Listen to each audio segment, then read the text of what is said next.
core of what this Rolling Thunder thing is all about. And I don't have a clue, because it's about nothing. It's just something that happened 40 years ago. Bob Dylan has been one of the biggest names in music for over 60 years. He's a poet, a rebel, and someone who speaks for entire generations. His music has inspired thousands of artists to pick up guitars and write songs. But here's something surprising. Not every rock star wanted to work with him. Mick Jagger, the famous lead singer of the Rolling Stones, recently explained why rock musicians refused to collaborate with Dylan. What could possibly stop two musical legends from working together? Was it jealousy or fear? Let's find out. Bob Dylan wasn't like other musicians. By the middle of the 1960s, he had changed from a simple folk singer into someone who could shake up the entire music world. He was born Robert Allen Zimmerman on May 24, 1941, in a small town in Minnesota. His childhood was pretty normal. He grew up in a regular Jewish family and was a quiet kid who loved listening to blues and country music on the radio. But when he picked up a guitar and started writing songs, something amazing happened. In 1961, Dylan moved to New York City's Greenwich Village, where all the folk musicians hung out. He was like a sponge, soaking up everything around him and turning it into incredible songs. His tracks like Blowing in the Wind and The Times They Are A-Changing didn't just capture what was happening during the civil rights movement, they actually helped define it. Dylan wasn't just writing songs anymore.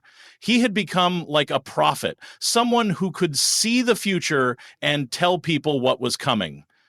At his peak, every artist in the world wanted to work with Bob Dylan. Well, almost every artist. The rock musicians stayed away, and there were good reasons for this. As Mick Jagger would later explain, working with Dylan was a mix of respect, fear, and practical problems. Dylan was both a hero and a challenge that most rock stars didn't want to face. The rock music world in the 1960s and 1970s was like a big competition between huge egos.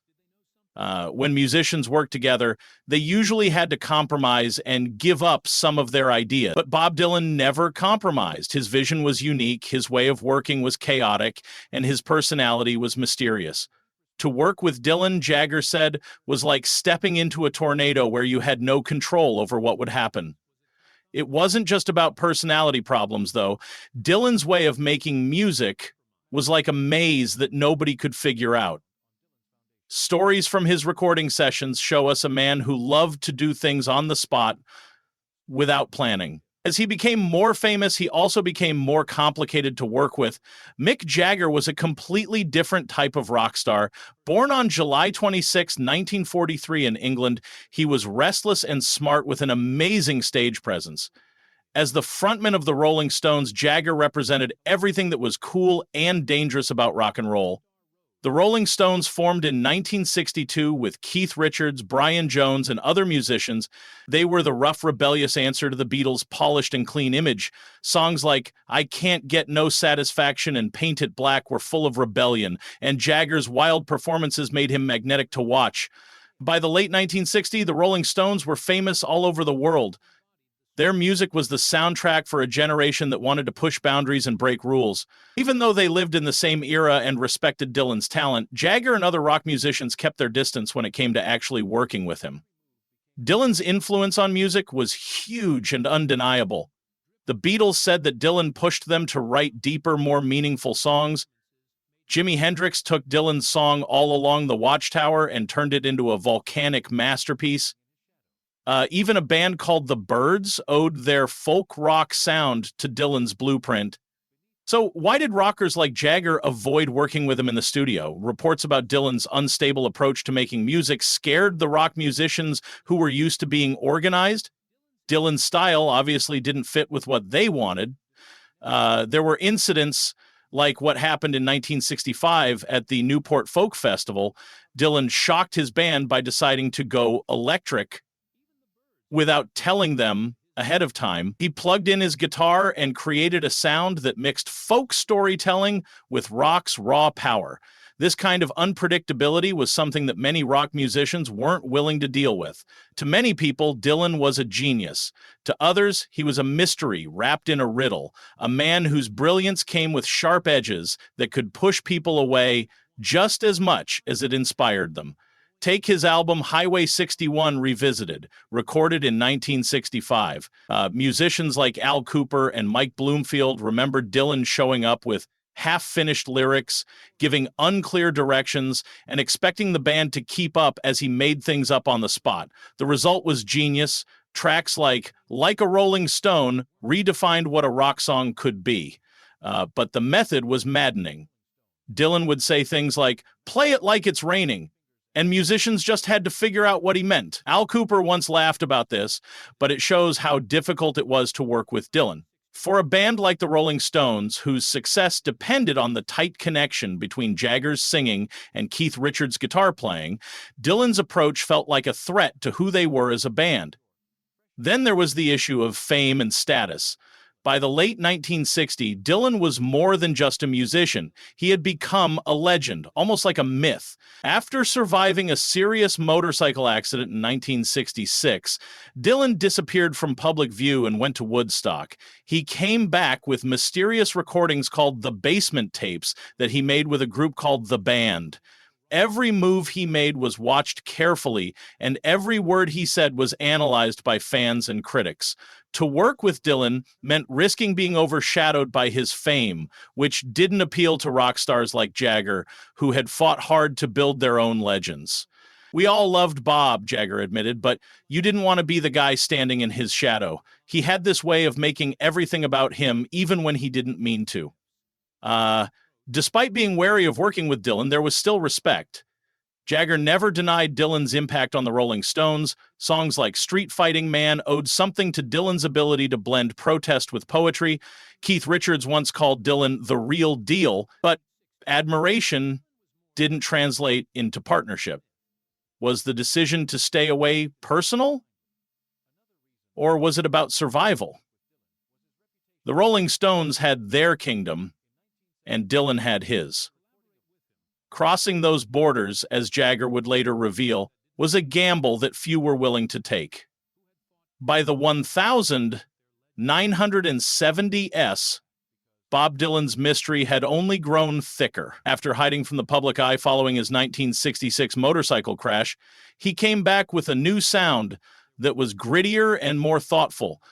Albums like John Wesley Harding and Nashville Skyline showed a softer side, trading electric energy for country-style ballads. Even as he reinvented himself, Dylan remained a figure apart, like a chameleon who defied everyone's expectations. For Mick Jagger and the Rolling Stones, who were now riding high on masterpieces like Sticky Fingers and Exile on Main Street, Dylan's unpredictability was both tempting and risky. Jagger's insights into why rockers avoided Dylan didn't come from just guessing. They came from real encounters with the man himself. One such moment happened in 1972 when the Rolling Stones were in New York after a successful U.S. tour. Dylan, who was living a quieter life upstate, made a rare appearance in the city. Word spread that he had dropped by a late-night jam session at a downtown club with his guitar, ready to play. Jagger was there along with other rock stars. What could have been a historic collaboration turned into a telling standoff. "He started playing something, and we all just watched," Jagger later said. "Nobody knew where he was going with it. Half the room thought it was brilliant. The other half was lost. I didn't jump in. It didn't feel right." That night wasn't about ego, Jagger insisted. It was about rhythm. The Rolling Stones thrived on a groove, a tight connection that drove their live shows to frenzied highs. Dylan, though, operated on a different wavelength. His tempo shifted mid-song, his lyrics went into cryptic directions, and his band was expected to follow blindly. Another reason for the rockers' unwillingness to work with Dylan was his reputation as someone who was unpredictable in the studio. In 1975, during the recording of Blood on the Tracks, Dylan's process confused even experienced professionals. He would rewrite lyrics on the spot, throw away takes that others thought were perfect, and switch musicians without warning. Guitarist Kevin Odegaard, who played on those sessions, remembered Dylan throwing out a finished track because It didn't feel right in the air. The album became a classic, but the chaos left the people working with him shocked. Jagger, who had overseen the Rolling Stones' careful production on albums like Goat's Head Soup, saw this as a warning sign. "We'd spend days getting a sound just right," he noted. "Bob could tear it all down in a minute. That's not how we worked." Yet there were moments when the gap between them narrowed. In 1985, the music world was excited about Live Aid, the global concert organized by Bob Geldof. Both Jagger and Dylan signed on, raising hopes of a joint performance. Backstage in Philadelphia, they crossed paths. Jagger in a bright neon jacket, Dylan in a leather vest looking like he had wandered in from another decade. Fans dreamed of a duet, but it never happened. Dylan took the stage with Ron Wood and Keith Richards backing him for a sloppy version of Blowin' in the Wind that left critics wincing. Jagger watched from the side and chose to do his own solo set with Tina Turner instead. The Live Aid mess highlighted another problem: Dylan's live unpredictability. He would change keys without warning, skip verses, or stretch songs into marathon jams. For a frontman like Jagger, who commanded audiences with carefully planned precision, it was a gamble not worth taking. "You've got to know your partner's next move," he explained. Beyond the stage, there was a more subtle divide in image. The Rolling Stones had built a bad boy image, all leather and wild living, while Dylan's persona leaned more toward being intellectual and artistic. A collaboration risked muddying those carefully crafted brands. In 1986, when Dylan approached several rockers for what became the Traveling Wilburys, Jagger declined. George Harrison, Tom Petty, and Roy Orbison signed on, but Jagger stayed out. "It wasn't my scene," he said. "Bob's got his crew, I've got mine. Mixing it up didn't fit." The Traveling Wilburys were successful, but Jagger saw no place for his swagger in Dylan's quirky supergroup. The 1990S and 2000S only widened the gap between them. Dylan embraced his never-ending tour, a grueling, low-key journey that kept him on the road constantly, while the Rolling Stones scaled up to mega productions with giant screens and fireworks. Their paths went in different directions, but Jagger kept tabs on what Dylan was doing. Today, Mick Jagger and Bob Dylan stand as living monuments to rock's golden age. Each is thriving in their own world, their paths still separate but connected by history. At 81, Jagger remains energetic, defying his age with a vigor that keeps the Rolling Stones a global force. Dylan, now 83, is no less active. His voice is a weathered growl, but his pen is still sharp, creating a late-career renaissance that few could have predicted. The question of collaboration may have faded, but their current paths show why Jagger's wariness and that of other rockers persisted. Jagger's 2025 is a whirlwind of motion. The Rolling Stones, fresh off their 2024 Hackney Diamonds tour, are back on the road, packing arenas with a set list that blends classics like Gimme Shelter with new songs that pulse with raw energy. Hackney Diamonds, their first album of original material since 2005, hit the charts hard, reaching #1 in the UK and earning Grammy buzz for its lead single, Angry. Critics marvel at Jagger's stamina. His hips still move, his voice cuts through the mix, and his command of the stage is undeniable. "I'm not slowing down," he told a crowd in Los Angeles, flashing that trademark grin. Dylan, meanwhile, is thriving in a way that defies convention. His never-ending tour, which began in 1988, continues with 2025 dates already booked across Europe and North America. His album Rough and Rowdy Ways, released in 2020, continues to resonate with its dark, sprawling tracks like Murder Most Foul, being claimed as some of his best work in decades. Both men have faced health battles that add another layer to their present success. Jagger's 2019 heart valve surgery could have ended his career, but he bounced back with a vengeance, hitting the gym and the stage within months. Dylan, too, has weathered storms. Rumors of poor health dogged him in the 2000s, but his relentless touring proves he's tougher than he looks. Their reluctance to work together feels tougher than he looks, but he felt it. The Rolling Stones' latest tour leans on spectacle, giant screens, and guest stars like Lady Gaga, while Dylan's concerts are stark, almost monk-like, just him and a small band with no frills. A collaboration now would be a clash of empires. Jagger's showmanship versus Dylan's introspection. Yet there's been a late thaw in their relationship. At a 2023 benefit concert in New York, they shared a backstage laugh, with Jagger praising Dylan's latest record and Dylan nodding at the Rolling Stones' staying power.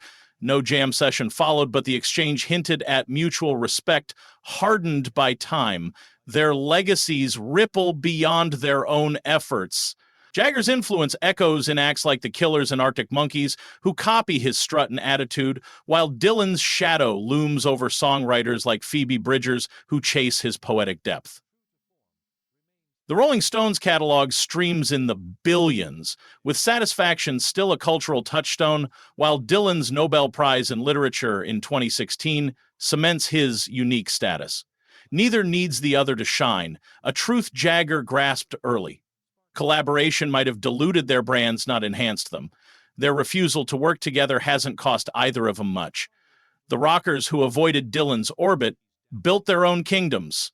Now, as the curtains close on their time in the spotlight, those kingdoms stand tall, separate but equal, their rulers still reigning supreme.